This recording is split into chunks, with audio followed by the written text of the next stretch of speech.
Mackenzie Harvey, and this is my second video for my video project. We're going to be doing just a basic crunch and kind of explaining it along the way and describing the exercise. So for the basic crunch, this is a core exercise, and it mainly works your abdominals. So this whole section right here is like your six-pack abs, and it also works your internal and external obliques here on your sides. It also works a little bit of your lower back.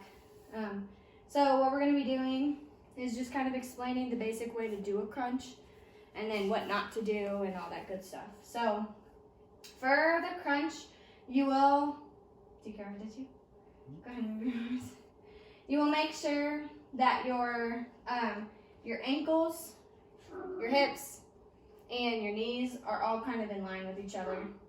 So what that means is making sure that you are bending your knees when you're in the position. Your feet are also going to be flat on the floor and shoulder hip distance apart. Okay, so then you're going to go ahead and lay all the way back.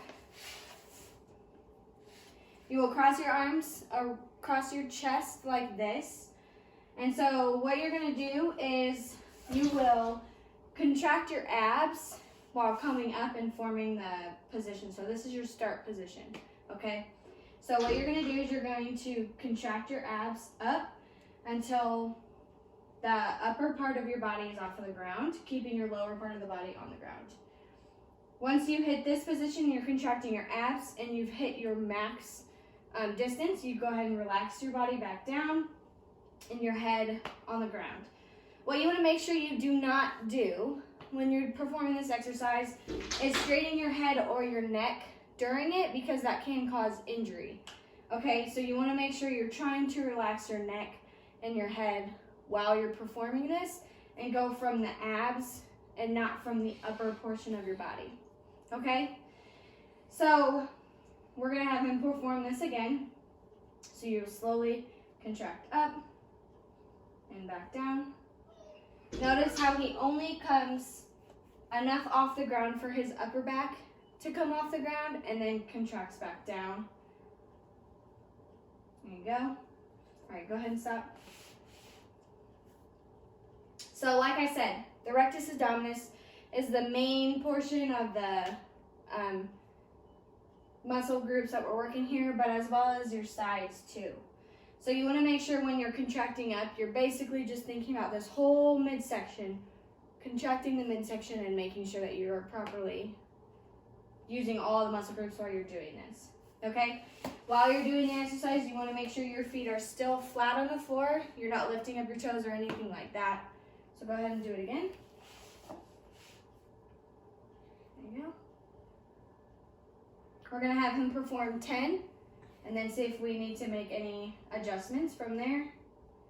That's 4, 5, 6.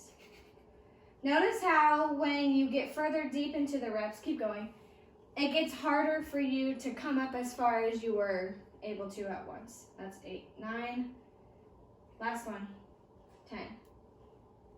So if you need to, go slower so you're able to contract more and get the most out of your movement. Rapid movements will not help you that much with this, just because when you're moving so fast, you're not able to fully engage and activate those muscles, okay?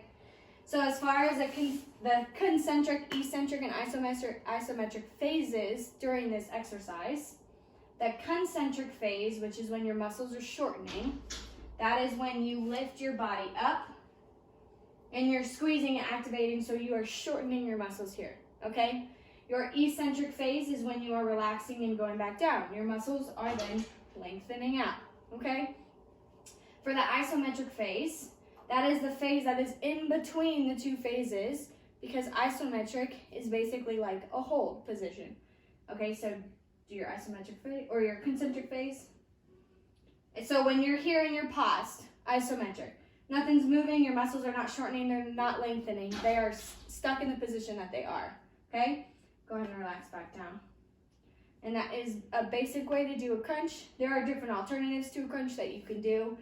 You can also do a direction to each knee. And instead of your arms going across your chest like this, you can also put your hands lightly behind your neck, like this, not pulling or anything. A very, very light touch, basically behind your ear at the base of your neck. You can feel where your skull is. You touch there, and you can contract up and relax back down. I personally find this way just a little bit easier than what the arms across the chest would be. Okay, thanks for watching.